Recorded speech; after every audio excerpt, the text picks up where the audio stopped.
ठीक है। जब भी किसी क्लास के अंदर सिर्फ और सिर्फ मेथड हो, जैसे हमारे केस में टेस्ट क्लास के अंदर हमने कोई मेथड नहीं बनाया, खाली कंस्ट्रक्टर है, ये ऑटोमेटिक चल ही जाता है। तो अगर आपको इस तरह से बनाना चाहिए, और ये है एनॉमनस ऑब्जेक्ट जिसका नाम नहीं है, एनॉमनस। ये जो क्या हो गया आपका, एनॉमनस ऑब्जेक्ट हो गया। आप बिना ऑब्जेक्ट का नाम दिए भी उस कंस्ट्रक्टर को कॉल कर सकते हैं।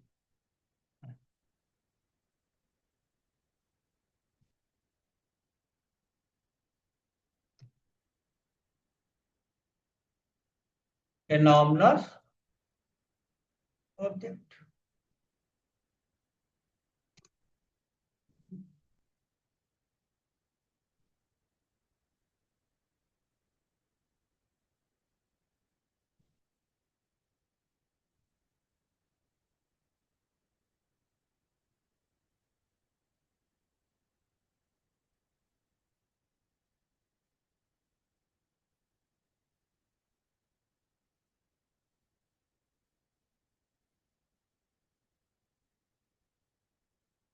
अब एक कॉन्सेप्ट और आता है हमारे पास इस रिलेटेड,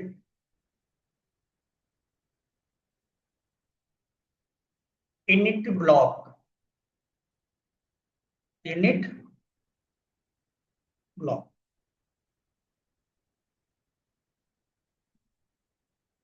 इनिट ब्लॉक। अब मान लीजिए इस क्लास के अंदर कोई वेरिएबल दिया गया है। हम्म? कोई वेरिएबल यहाँ पे दिया गया, तो मैंने यहाँ पे लिखा INT x या y = 20 लिखा हमने। अब मैं जब इसका ऑब्जेक्ट बनाऊं, ये कंस्ट्रक्टर कॉल हो, तब भी मुझे हाँ ये वैल्यू चाहिए, कौन सी, 20। ठीक है, ये वैल्यू चाहिए मुझे 20। या मान लो एक वेरिएबल हमने बनाया ऐसे यहाँ, और इसके अंदर मुझे क्या चाहिए, 20 चाहिए। तो यहाँ पे क्या लिखूंगा मैं, y =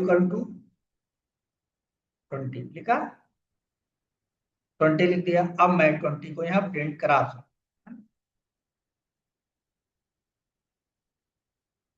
y की वैल्यू प्रिंट करा दिया हमने। इस तरह से इसके अंदर भी चाहिए, तो मुझे क्या लिखना पड़ेगा,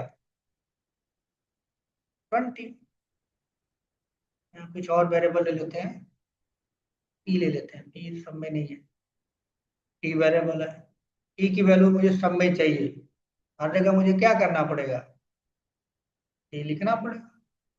इसके साथ चलाऊंगा तो भी मुझे वही आउटपुट चाहिए, उसको प्रिंट करा देता हूँ स्पेस के साथ, t को प्रिंट करा देता हूँ।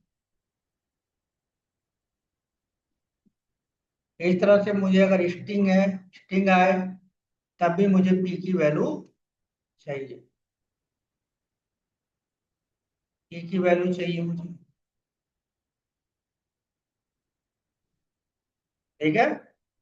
अगर मैं इसको चलाऊंगा, देखिए तो क्या होगा, अगर मैं ये इसका ऑब्जेक्ट बनाऊंगा, x की वैल्यू आएगी जो दूंगा, और साथ में 20 आएगा।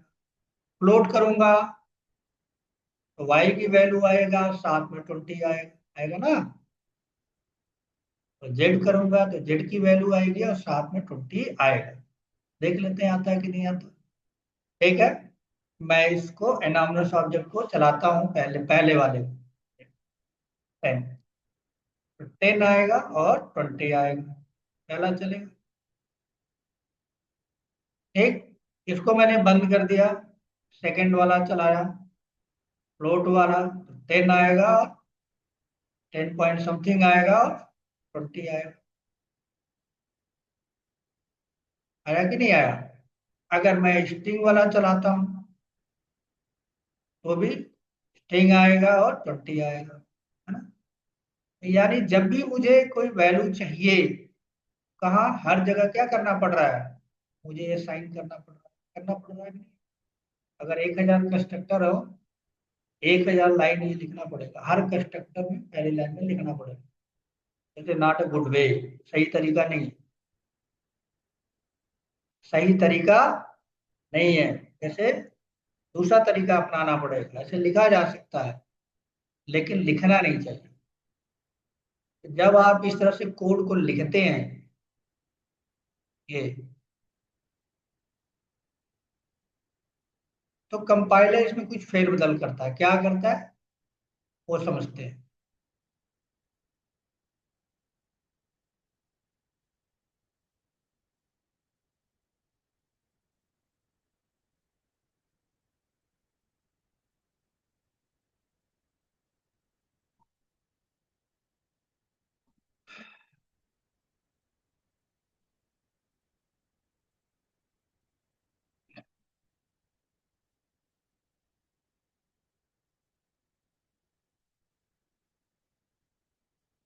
अब मेरी रिक्वायरमेंट ये प्रोग्राम मैं चला रहा हूँ तो चल रहा, लेकिन मैं नहीं चाहता कि इस तरह से हो, है ना।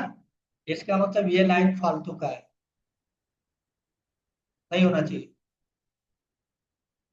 क्या नहीं लिखूंगा मैं कोड में, ये भी नहीं लिखूंगा, लेकिन फिर भी मुझे क्या चाहिए, 20 चाहिए। क्योंकि एक ही जावा या कोई भी प्रोग्रामिंग लैंग्वेज का होता है, एक बार लिखिए, मल्टीपल टाइम यूज कीजिए, मल्टीपल टाइम नहीं लिखना उसको, कॉम्प्लेक्स होता है। अभी आप चलाएंगे तो ये नहीं देगा सही। ठीक। अगर आप इसको यहाँ पे जो आपने बनाई है इसी के सामने यहाँ पे एक ब्लॉक बना दीजिए।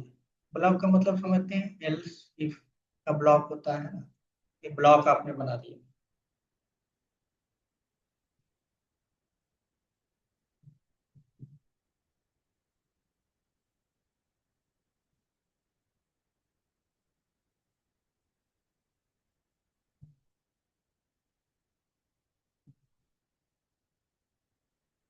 एक ब्लॉक आपने यहाँ पे बना दिया और इसमें डाल दिया क्या, इज इक्वल टू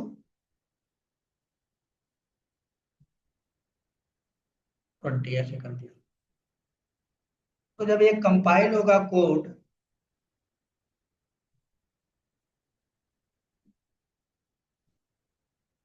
फिर क्या होगा, कंपाइल होगा।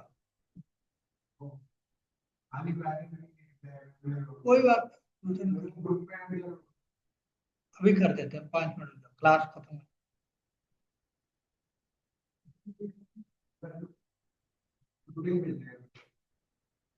वो शेयर कर दो, ग्रुप का जो नंबर है ना, आईडी, ग्रुप का लिंक नहीं, वो भेज दो ना, कोड भेज दो, कोड। ठीक है, 12 बजे वाला कोड भेज दो आप, उसी को आप उसमें शेयर कर लो, आ जाएगा।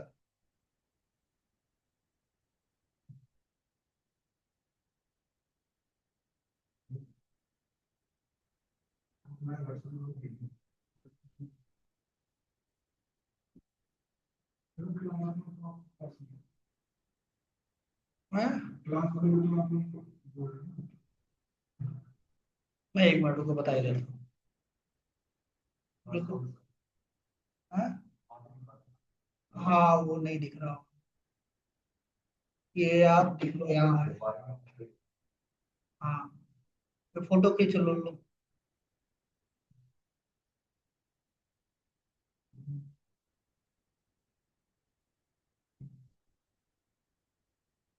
ये फोटो खींचो।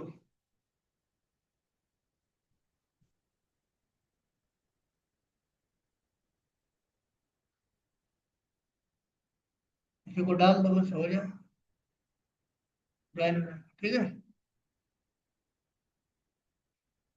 तो इसमें जब ये मैं करता हूँ ऐसा, जब इसे मैं कंपाइल करूंगा,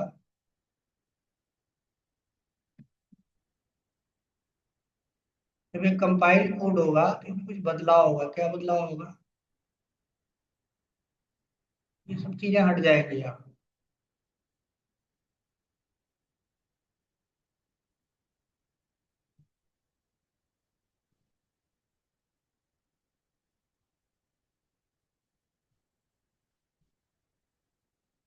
यहाँ पे क्या हो जाएगा, ये 20,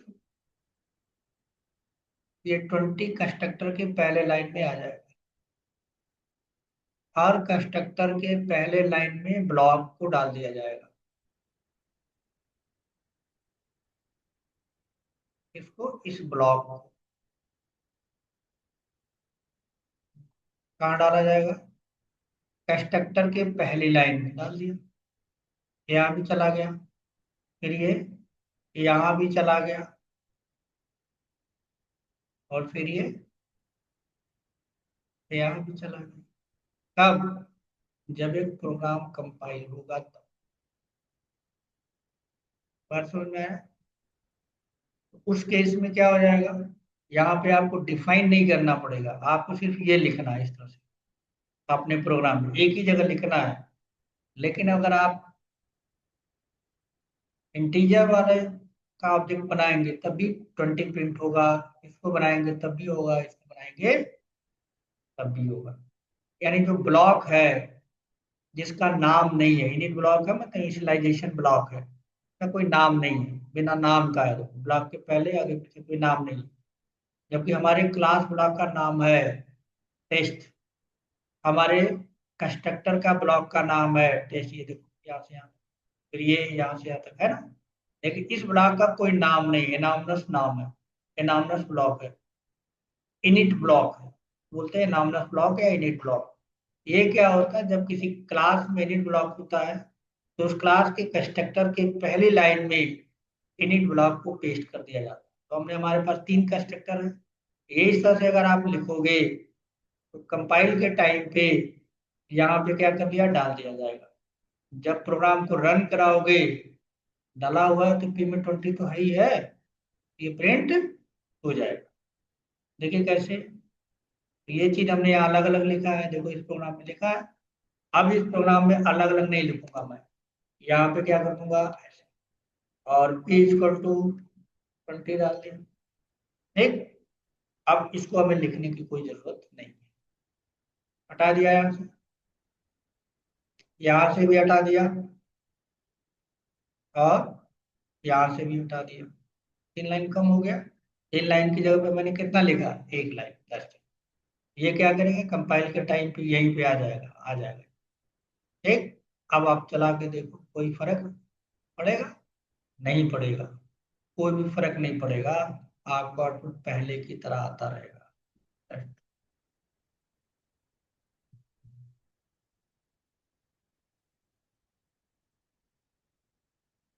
आया, फ्लोट के साथ चलाओगे, फ्लोट वाले भी में पहले लाइन पे डाला होगा, आ गया, और यहाँ पे भी डाला होगा, स्ट्रिंग वाले में भी चलेगा। तीनों जगह पड़ा है, तीनों अलग अलग चलाओ या तीनों एक साथ चलाओ, क्या फर्क पड़ता है, तीनों का के साथ 20 आपको मिलेगा मेटिक, टीजर के साथ, फ्लोट के साथ, और स्ट्रिंग के साथ।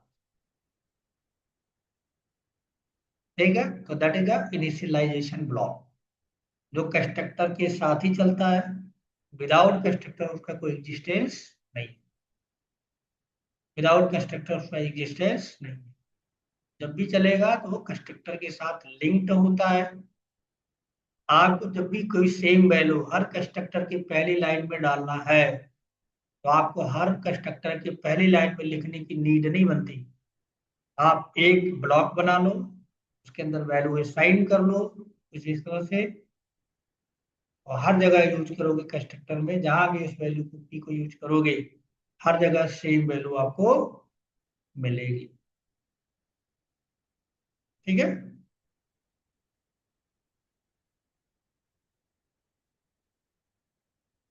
इसको बोलते हैं init block, initialization block. Value को इनिशियलाइज करने के लिए जगह जगह ना इनिशियलाइज करना हो, हर कंस्ट्रक्टर के पहले लाइन में अगर डालना है जरूरत है आपको, तो आप इनिट ब्लॉक का यूज कर सकते हैं। ठीक है, तो हमने देखा क्या क्या, तीन चार चीजें मैंने आज आपको बताई। पॉलीमॉर्फिज्म के पहला कॉन्सेप्ट बताओ, मेथड ओवरलोडिंग। ठीक है, कितने तरीके से कर सकते हैं वो आपको बताया मैंने। ठीक है, पॉलीमॉर्फिज्म क्या है वो बताया। वन नेम मेनी फॉर्म क्या होता है, मेथड ओवरराइडिंग, मेथड ओवरलोडिंग। पहला कॉन्सेप्ट मेथड ओवरलोडिंग करा हमने दो तरीके से।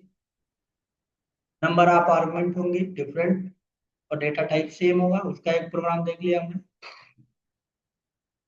ठीक है, और नंबर ऑफ आर्गुमेंट वन होगा और डिफरेंट डेटा टाइप है, उसका भी देख लिया हमने। ठीक, मेथड ओवरलोड कर लिया। और दूसरी चीज बताई मैंने कि मेथड ओवरलोडिंग का रिटर्न टाइप से कोई लेना देना नहीं है। जिस तरह से मेथड को ओवरलोड कर सकते हैं, उस तरह से कंस्ट्रक्टर को भी ओवरलोड कर सकते हैं, और साथ में एनॉमनस ऑब्जेक्ट भी बना सकते हैं। आपको अलग से वेरिएबल बनाने की जरूरत नहीं है। ठीक, अलग से वेरिएबल बनाने की कोई सेंस नहीं बनती, क्योंकि मेथड आपको कॉल नहीं करना है। कंस्ट्रक्टर एक ही बार कॉल होता है, एक ही बार चलाना है। मेथड की जरूरत नहीं है, क्लास में मेथड नहीं है, कोई जरूरत नहीं है वेरिएबल का नाम देने की। ठीक, और फिर मैंने आपको बताया इनिट ब्लॉक क्या होता है, क्या जरूरत है इसकी, अब कब हमें किस केस में बनाना चाहिए। तीन चार कॉन्सेप्ट आपने देखा। अब नेक्स्ट क्लास में इससे आगे की बात करेंगे, मेथड ओवरराइडिंग के लिए हमें पहले क्या पढ़ना होगा, इनहेरिटेंस। इनहेरिटेंस के बहुत सारे कॉन्सेप्ट हैं, बहुत सारे इंटरव्यू का क्वेश्चन बनता है। वो कंप्लीट होगा फिर हम मेथड ओवरराइडिंग के कॉन्सेप्ट पे आएंगे। तो आज के लिए इतना रखते हैं। किसी को पूछना है आज की क्लास में तो पूछ। ठीक है, तो आज इतना रखते हैं, नेक्स्ट क्लास में फिर यहाँ से आगे बात करेंगे।